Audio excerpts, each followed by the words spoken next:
What happens when you take some dirt, plants, and bugs and put it in a sealed glass box? You get a closed terrarium, and these closed ecosystems can survive, well, indefinitely. 5 years from now, 15, 25 years from now, even longer, and you're still likely to find life in this ecosystem. But life in this closed-off world is truly a fight for survival. This environment is rife with predators. This black beetle, which is carnivorous, scurries across the landscape.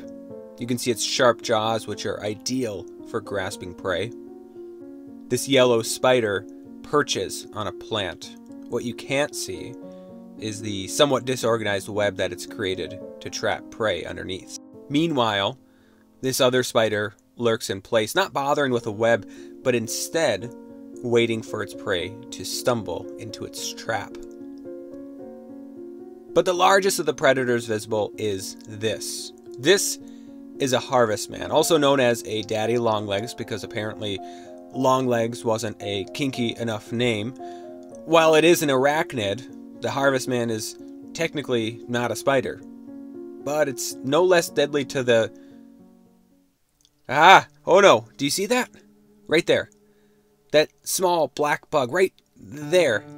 It's a mite, and I'm pretty sure it must have a death wish. It must have confused a leg for a plant, and... Oh no, don't go that way. Not towards the body. This is like watching one of those train crash videos where you know the train isn't going to be able to slow down, but it's like a mile down the tracks. Does the harvest man even see it? The suspense is killing me. Maybe we'll come back to this in a minute. I should add, the arachnids and the black beetle are not the only predators in this closed ecosystem. This ecosystem also has centipedes, along with another species of beetle known as rove beetles. Those are both predators, but I wasn't able to get either of those on video. They tend to be more reclusive. So, what do these predators prey on? Well, let's check on that mite. Oh no, this is very bad. Am I being too dramatic? Should I save it? That mite seems like a perfect sized meal for Daddy, but he doesn't seem to care. The harvest man, I mean. Either he doesn't notice the mite, or else maybe they have a symbiotic relationship of sorts. I'm pretty sure it's not a parasitic relationship. These are soil mites, and they aren't usually parasitic. Here, we can see this ballsy little mite, which, by the way, is also technically an arachnid, seeming to eat or clean off Daddy's legs. Maybe they're friends?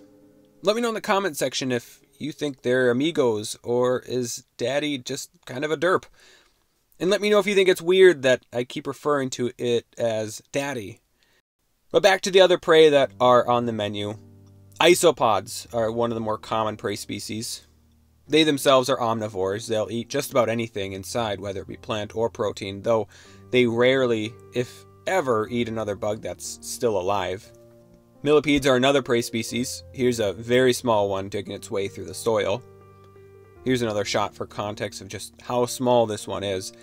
It's almost certainly an adolescent, and the adults of this species are much larger. This snail here is technically a prey species. There's quite a few small snails inside. They're not, I don't think, a traditional prey species for most of the spider and centipede species in this environment. At least that I'm aware of, but who knows? Being in a closed environment could drive a centipede, for example, to become less picky of an eater, especially over an extended period of time. Give it a few years and a few generations, and the snail might start to look tasty.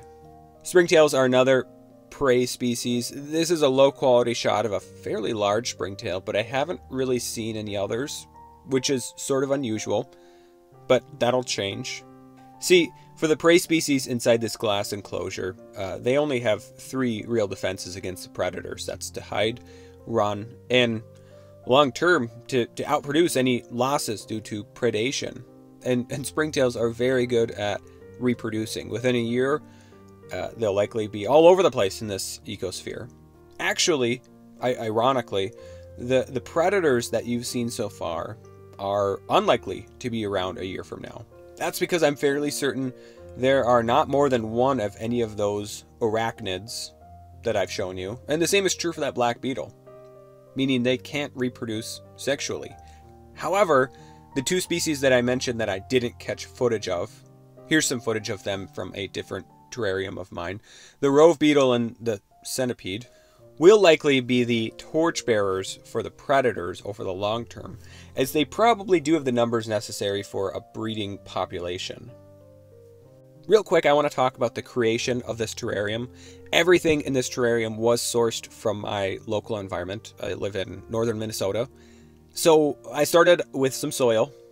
Mixed into the soil was also a fair amount of decaying wood. That gives some of the bugs inside more to eat and makes them less likely to eat all of the living plants before the plants have a chance to get a foothold. Next, I put in the plants. Moss is a mainstay for terrariums like this, but I tried to add a few other plants as well. I'm not sure how they'll fare in what will be a fairly humid environment, so I'm sort of just throwing some different things at the wall and seeing what sticks. And speaking of sticks, I added some of those as well. We'll call it hardscaping and for aesthetics, but it also serves as a source of food for the millipedes, isopods, and some other creatures. Finally, I added some dead leaves. They provide a safe, humid environment for some of the bugs that are more sensitive to low humidity, such as isopods, and also serve as a source of food. They'll probably be eaten within a month, but by then the isopods and millipedes and other creatures will have made their own homes underground or under the large bed of moss inside. And by the way, how about some of these macro shots? This whole landscape, which you and I might take for granted during a hike through the woods, is transformed by this lens and camera into an almost alien-like world. These pillars you see here are lichen. Lichen are a fascinating organism, generally a combination of algae and fungus with some cyanobacteria mixed in as well. Fun fact about lichen, scientists estimate that somewhere between 6 to 8% of the land on Earth is covered in lichen. This fuzz here, I'm not sure. It could be some sort of fungus. Actually, I'm leaning toward it being fungus. But with as many spiders as there are inside, I wouldn't be surprised if it was some smaller spider species that this is how they make their web. Overall, I'm happy with this closed ecosystem. And if you want to see more and learn more about how these work, check out this video here about a larger closed terrarium that I have. It'll be like looking into the future because it's almost a year and a half older than this one, which I just created like a week ago. Take care, and I'll see you next time.